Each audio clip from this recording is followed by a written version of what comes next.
పశ్చిమాసియా యుద్ధం ఇప్పుడు అత్యంత ఖరీదైన అత్యంత శక్తివంతమైన ఆయుధాల మధ్య పోరాటంగా మారింది. అమెరికా విమాన వాహక నౌకపై 4 క్షిపణులతో దాడి చేశామని ఇరాన్ ప్రకటించడమే ఆలస్యం. పెంటగాన్ నుంచి సమాధానం వచ్చింది. మా నౌకను తాకడం అంటే అది అసాధ్యమని అమెరికా తేల్చి చెప్పింది. 1,00,000 టన్నుల బరువు, 5,500 మంది సిబ్బంది, అత్యాధునిక యుద్ధ విమానాలతో నిండిన యుఎస్ఎస్ అబ్రహం లింకన్ కేవలం ఒక నౌక మాత్రమే కాదు, అది సముద్రం మీద కదిలే ఒక భారీ సైనిక నగరం. మరి ఇరాన్ వద్ద ఉన్న హైపర్సోనిక్ క్షిపణులు సైతం దీని ముందు ఎందుకు తోకముడుస్తున్నాయి? ఈ యుద్ధంలో అమెరికా ఏఐని ఎలా వాడుతోంది?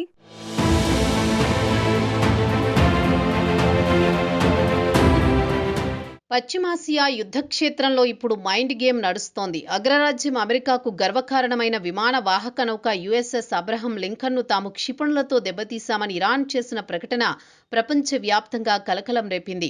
దీంతో అరేబియా సముద్రంలో అమెరికా యుద్ధ నౌకపై నేరుగా దాడి జరిగిందన్న సంకేతం వెలువడగానే ప్రపంచం దృష్టి అంతా అక్కడికే మళ్లింది. అయితే ఆ ప్రకటనలో వాస్తవం లేదని అమెరికా తక్షణమే స్పష్టం చేసింది. అయితే అది కేవలం భ్రమ మాత్రమే. మా యుద్ధ నౌక దరిదాపుల్లో కూడా మీ క్షిపణులు రాలేవు అంటూ అమెరికా ధీటుగా బదులిచ్చింది. ఇరాన్ ప్రయోగించిన క్షిపణులు తమ యుద్ధ నౌకల సమీపానికి రాలేదని వెల్లడించింది. అయితే ఇటు ఇరాన్ అటు అమెరికా చేస్తున్న ప్రకటనలు వ్యూహాత్మకమేనని తెలుస్తోంది. ప్రపంచవ్యాప్తంగా తమ సైనిక ఆధిపత్యాన్ని చాటుకోవడానికి అమెరికా అత్యంత పవర్ఫుల్ వైమానిక స్థావరాలు, ఒక్కొక్కటి దాదాపు 1,00,000 టన్నుల బరువు కలిగి అణుశక్తితో పనిచేస్తాయి. అమెరికా దగ్గర ఇలాంటివి 11 ఎయిర్ క్రాఫ్ట్ క్యారియర్లు ఉన్నాయి. ఒక్కో నౌకపై వేలాది మంది సిబ్బంది, డజన్ల కొద్దీ యుద్ధ విమానాలు, హెలికాప్టర్లు, డ్రోన్లు ఉంటాయి. సాధారణంగా చూస్తే ఇవి భారీ ఆకృతి కారణంగా సులువైన లక్ష్యాల్లా కనిపించవచ్చు. కానీ వాస్తవంలో వీటి చుట్టూ బహుళ అంచెల భద్రతా కవచం ఉంటుంది. అనేక రకాల యుద్ధ నౌకలు, జలాంతర్గాములు, క్యారియర్ స్ట్రైక్ గ్రూపుగా ఉంటాయి. దీనివల్ల శత్రువు ఒక్క క్షిపణిని ప్రయోగించినా అది ఈ కవచాన్ని దాటి రావాలి.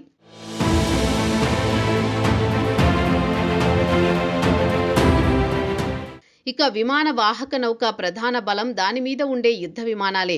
యుఎస్ఎస్ అబ్రహం లింకన్ పై F/A-18 super Hornet, F-35C stealth యుద్ధ విమానాలు, E-2D హాక్ ఐ ముందస్తు హెచ్చరిక విమానాలు, EA-18G గ్రౌలర్ ఎలక్ట్రానిక్ యుద్ధ విమానాలు, MH-60R సీహాక్ హెలికాప్టర్లు, MQ-25 స్టింగ్ రే డ్రోన్లు వంటి విభిన్న శ్రేణి వైమానిక సాధనాలు ఉన్నాయి. ఇవి కేవలం దాడులకే కాదు, రక్షణకు సమానంగా కీలకం. E-2D హాక్ ఐ విమానం నింగిలో విహరిస్తూ యుద్ధరంగానికి సంబంధించిన స్పష్ట చిత్రాన్ని అందిస్తుంది. దాని పైభాగంలో ఉన్న రొటేటింగ్ రాడార్ డోమ్ 4 దిక్కుల ఆకాశాన్ని స్కాన్ చేస్తుంది. API-9 రాడార్ వ్యవస్థ వందల కిలోమీటర్ల దూరంలో ఉన్న లక్ష్యాలను గుర్తించగలదు. చిన్నపాటి స్టెల్త్ లక్ష్యాలను పసిగడుతుంది. శత్రు క్షిపణి ప్రయాణం ప్రారంభమైన క్షణాల నుంచే అలర్ట్ అవుతుంది. అదే సమయంలో F-35C యుద్ధ విమానాల్లోని అధునాతన సెన్సర్ వ్యవస్థలు ఎలక్ట్రానిక్ సంకేతాలను శోషించుకుని నేల, నింగి కదలికలను పర్యవేక్షిస్తాయి. లక్ష్యానికి సంబంధించిన డేటాను నౌకకు పంపిస్తాయి. శత్రువుల కంట పడకుండానే వారి కదలికలను గమనించే సామర్థ్యం వీటికి ఉంది. EA-18G గ్రౌలర్ విమానాలు శత్రువుల రాడార్ ఫ్రీక్వెన్సీలను జామ్ చేస్తాయి. మ్యూనికేషన్, గైడెన్స్ వ్యవస్థలను స్తంభింపజేస్తాయి. ఫలితంగా శత్రు క్షిపణులు లక్ష్యాన్ని ఖచ్చితంగా గురి చూడలేవు. అంటే ఇరాన్ క్షిపణిని ప్రయోగించినా అది దారి తప్పిపోతుందే తప్ప నౌకను గురిచూసి కొట్టలేదు.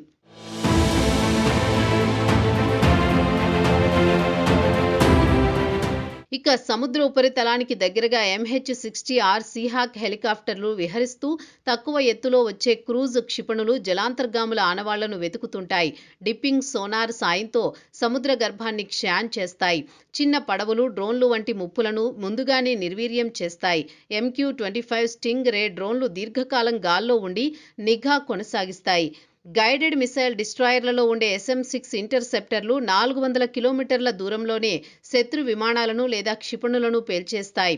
ఇక కోఆపరేటివ్ ఎంగేజ్మెంట్ వ్యవస్థ వల్ల నింగిలో ఉన్న విమానాలు, నీటిపై ఉన్న నౌకలు తమ డేటాను పంచుకుంటాయి. ఒక నౌక గుర్తించిన లక్ష్యాన్ని మరొక నౌక వెంటనే అటాక్ చేయగలదు. ఈ సమన్వయం వల్ల క్యారియర్ స్ట్రైక్ గ్రూప్ చుట్టూ ఒక సమగ్ర రక్షణ కవచం ఏర్పడుతుంది. ఏ వైపు నుంచి ముప్పు వచ్చినా ఆటోమేటిక్గా ప్రతిదాడి జరుగుతుంది. ఈ నౌక గంటకు 60 కిలోమీటర్ల వేగంతో సముద్రంలో కదులుతూ ఉంటుంది. దీనివల్ల శత్రువు తన శాటిలైట్ సాయంతో లొకేషన్ గుర్తించేలోపే నౌక అక్కడి నుంచి మారిపోతుంది. ప్రస్తుతం యుఎస్ఎస్ అబ్రహం లింకన్ అరేబియా సముద్రంలో ఇరాన్ తీరానికి దూరంగా వ్యూహాత్మక ప్రదేశంలో సంచరిస్తోంది. తీర రక్షణ క్షిపణుల పరిధి నుంచి బయట ఉండేలా కదులుతున్నట్లు విశ్లేషణలు సూచిస్తున్నాయి. అంటే దాడి జరిగిందన్న ఇరాన్ ప్రకటన నిజమైతే కూడా అది అత్యంత క్లిష్టమైన ఆపరేషన్ అయి ఉండాలి. అయితే అమెరికా మాత్రం అలాంటి పరిస్థితి తలెత్తలేదని చెబుతోంది.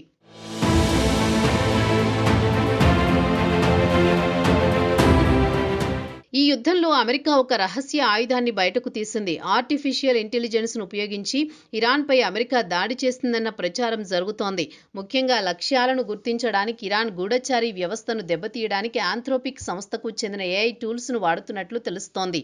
అమెరికా సెంట్రల్ కమాండ్ తమ ఆపరేషన్లో వినియోగించిన ఆయుధాలను బహిర్గతం చేసింది. B-2 స్టెల్త్ బాంబర్లు, 2000 పౌండ్స్ బాంబులతో నేలమాలిగల్లో ఉన్న క్షిపణి వ్యవస్థలను ధ్వంసం చేశాయని పేర్కొంది. పేట్రియాట్ థర్డ్ క్షిపణి రక్షణ వ్యవస్థలు, F-18, F-16, F-22, F-35 యుద్ధ విమానాలు, EA-18G electronic attack aircraft, P-8 గస్తీ విమానాలు, MQ-9 రీపర్ డ్రోన్లు, హై మొబిలిటీ రాకెట్ వ్యవస్థ, అణుశక్తి నడిచే క్యారియర్లు, గైడెడ్ మిసైల్ డిస్ట్రాయర్లు వంటి విస్తృత శ్రేణి ఆయుధాలు వినియోగించినట్లు వెల్లడించింది. ఇజ్రాయెల్తో కలిసి ఇప్పటి వరకు 2000కు పైగా లక్ష్యాలను ధ్వంసం చేశామని అమెరికా ప్రకటించింది. ఇరాన్ సుప్రీం లీడర్ ఖమేనీ ప్రాంగణం, రెవల్యూషనరీ గార్డ్ కోర్ ప్రధాన కార్యాలయం వంటి కీలక లక్ష్యాలు కూడా దెబ్బతిన్నాయని పేర్కొంది.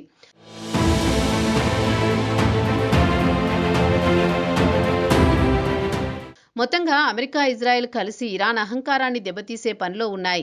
గత 47 ఏళ్లలో 1000 మంది అమెరికన్ల మరణానికి కారణమైన IRGCని ఈసారి నామరూపాలు లేకుండా చేయాలని అమెరికా కంకణం కట్టుకుంది. ఇరాన్లో కీలక సైనిక లక్ష్యాలను నేలమట్టం చేసింది. ప్రస్తుతం జరుగుతున్న పరిణామాలు అమెరికా, ఇరాన్ మధ్య సమాచార వ్యాప్తిపై సందేహాలు వ్యక్తమవుతున్నాయి. అమెరికా దగ్గర ఉన్న శత్రు దుర్భేద్యమైన నౌకపై దాడి చేశామని చెప్పి ప్రపంచ దృష్టిని ఆకర్షించేందుకు ఇరాన్ ప్రయత్నించగా అదంతా అబద్ధమేనని అమెరికా కొట్టి పారేసింది. బహుళ అంచెల రక్షణ వ్యవస్థలు, వైమానిక నిఘా, ఎలక్ట్రానిక్ యుద్ధ సామర్థ్యాలు ఉన్న అమెరికా క్యారియర్ స్ట్రైక్ గ్రూప్ను ఛేదించడం అత్యంత క్లిష్టమైన అంశం. ఈ నేపథ్యంలో ఇరాన్ ప్రకటన కంటే వాస్తవ సామర్థ్యాలు, వ్యూహాత్మక సమీకరణాలే కీలకమవుతున్నాయి. మొత్తానికి అమెరికా యుద్ధ నౌక USS అబ్రహం లింకన్ చుట్టూ ఉన్న ఆ అదృశ్య కవచాన్ని ఛేదించడం ఇరాన్ వల్ల కావడం లేదన్నది స్పష్టమవుతోంది. హైటెక్ ఆయుధాలు, అధునాతన నిఘా వ్యవస్థలు, వీటికి తోడు కృత్రిమ మేధ, ఈ మూడింటితో అమెరికా యుద్ధంలో పైచేయి సాధిస్తోంది. మరి ఇరాన్ తన క్షిపణి సత్తాను ఏ మేరకు నిరూపించుకుంటుందో వేచి చూడాలి.